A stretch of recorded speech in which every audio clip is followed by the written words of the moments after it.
नमस्कार। उत्थान ज्योतिष संस्थान में आपका स्वागत है, अभिनंदन है। सूर्य के राशि परिवर्तन का क्या प्रभाव पड़ेगा समाज पर, देश काल पर, आप सभी पर, इसकी चर्चा होगी इस कार्यक्रम में। सूर्य राजा हैं, सूर्य पिता हैं, सूर्य तेज हैं, सूर्य आत्मबल हैं और सूर्य समाज में चमकता हुआ हर चेहरा है जो हमारे प्रतिनिधित्व करता है। अर्थात राष्ट्र के अगुआ राजा के समतुल्य हैं, सूर्य के समतुल्य, सूर्य के प्रतिनिधित्व करता है। तो सूर्य के प्रभाव में, सूर्य के स्थान में, सूर्य के बल में जब परिवर्तन होगा तो जितने भी इनके कारकत्व हैं, कारक तत्व हैं, इन सब में परिवर्तन हमको स्पष्ट रूप से दिखाई देगा, चाहे वह सामाजिक रूप से हो या देश काल में हो या व्यक्तिगत स्तर की बात हो। तो श्रावण, शुद्ध श्रावण शुक्ल पक्ष 17 अगस्त 2023 दिन बृहस्पतिवार को सूर्य देव का राशि परिवर्तन हो रहा है। कब? रात में 3:27 पर कर्क राशि को छोड़ करके, जलीय तत्व की राशि को छोड़ करके अपनी राशि में प्रवेश करने जा रहे हैं, अर्थात सिंह राशि में प्रवेश करने जा रहे हैं। किसी भी ग्रह की 3 स्थितियां बड़ी महत्वपूर्ण होती है। पहला, जब वह ग्रह नीच स्थिति में जाए, जब वह ग्रह उच्च स्थिति में जाए, जब वह ग्रह अपनी राशि में जाए। तो यहां सूर्य अपनी राशि सिंह में प्रवेश करने जा रहे हैं। तो पूरे राष्ट्र पर क्या प्रभाव पड़ेगा? तो राष्ट्र पर जो प्रभाव पड़ेगा वह यह है कि स्वतंत्र भारत की कुंडली में देखें तो सुखेश हो जाते हैं और सुखेश होकर के स्वराशि में विद्यमान होने जा रहे हैं। तो आम जनमानस के सुखों में वृद्धि होगा, आम जनमानस के स्वास्थ्य में सुधार होगा, कंस्ट्रक्शन, रियल एस्टेट, वाहन क्षेत्र से जुड़े कार्यों को लेकर के लाभ होता दिखाई देगा। सरकार द्वारा कोई बेहतरीन निर्णय इस क्षेत्र में लिया जा सकता है, इसमें संदेह की बात नहीं है। बुलेट ट्रेन की बात हो या वंदे भारत की बात हो या किसी भी तरीके से जो यातायात से जुड़ा है उससे भी संबंधित निर्णय सरकार द्वारा लिए जा सकते हैं।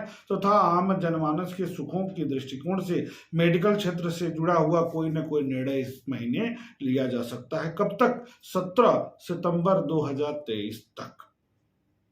अब मेष से लेकर के मीन राशि पर्यंत, मेष से लेकर के मीन लग्न पर्यंत किस प्रकार का प्रभाव स्थापित करेंगे हम इसको जानेंगे। तो मेष में ये पंचम भाव के कारक होते हैं, संतान के भाव के कारक हो जाते हैं, विद्या भाव के कारक होकर के वहीं पर विद्यमान होने जा रहे हैं। तो निश्चित तौर पर क्या फायदा होगा? पढ़ाई में मन लगने लगेगा, संतान पक्ष से शुभ समाचार मिलने लगेगी। आप डिग्री लेना चाहते हैं, अवरोध की स्थिति बन रही है, उसमें सुधार होता दिखाई देगा। सूर्य की दृष्टि लाभ भाव पर पड़ने के कारण सूर्य से संबंधित जो लाभ होगा, अर्थात जो लाभ की स्थिति बनेगी उसमें सुधार होगा। आर्थिक गतिविधियों में सुधार की स्थिति बनती दिखाई दे रही है। वृषभ की बात करेंगे तो वृषभ में चतुर्थ भाव में जा रहे हैं, सुख भाव में जा रहे हैं, तो इनकी दृष्टि दशम भाव पर पड़ेगी। तो सुख बढ़ेगा, गृह और वाहन सुख में लाभ होगा, पिता के सुख सानिध्य में वृद्धि होगा, साथ ही साथ गृह और वाहन सुख में वृद्धि होगा। जमीन जायदाद से संबंधित कोई तनाव की स्थिति बनी हुई थी तो वहां पर भी लाभ की स्थिति बनेगी। सरकारी क्षेत्र से जुड़े हैं तो वहां पर आप अपने शीर्षस्थ अधिकारी जो हैं, आपसे उच्च पदस्थ अधिकारी हैं, उनका स्नेह मिलता हुआ दिखाई देगा। गृह और वाहन सुख में वृद्धि दिखाई देगा, माता के स्वास्थ्य में सुधार दिखाई देगा, माता के स्नेह में सुधार होता दिखाई देगा। तो बड़ा लाभ होगा आपको इस महीने इन क्षेत्रों से। मिथुन की बात करेंगे तो मिथुन राशि में तृतीयेश होते हैं, तृतीय भाव के कारक होते हैं और तृतीय भाव में जा रहे हैं। पराक्रम बढ़ जाएगा, सामाजिक पद प्रतिष्ठा बढ़ जाएगा, भाई बंधुओं मित्रों के सहयोग सानिध्य में वृद्धि होगी, आपके सामाजिक दायरे में वृद्धि होता हुआ भाग्य में भी सकारात्मक परिवर्तन होगा, आपके पिता का आशीर्वाद आपको प्राप्त होगा, पैतृक संपत्ति का लाभ मिलता दिखाई देगा। साथ ही साथ आप जिस वातावरण में रह रहे हैं वहां पर आप अपने आप को प्रतिष्ठित महसूस करेंगे। ऐसा कोई कृत्य कार्य कर सकते हैं जिससे आपकी सामाजिक जो कद है वह बढ़ता हुआ दिखाई दे इस महीने।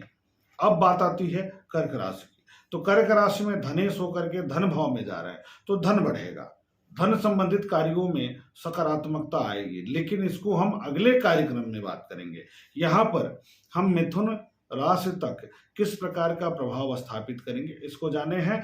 अब हम बात करेंगे कर्क, सिंह और कन्या की अगले कार्यक्रम।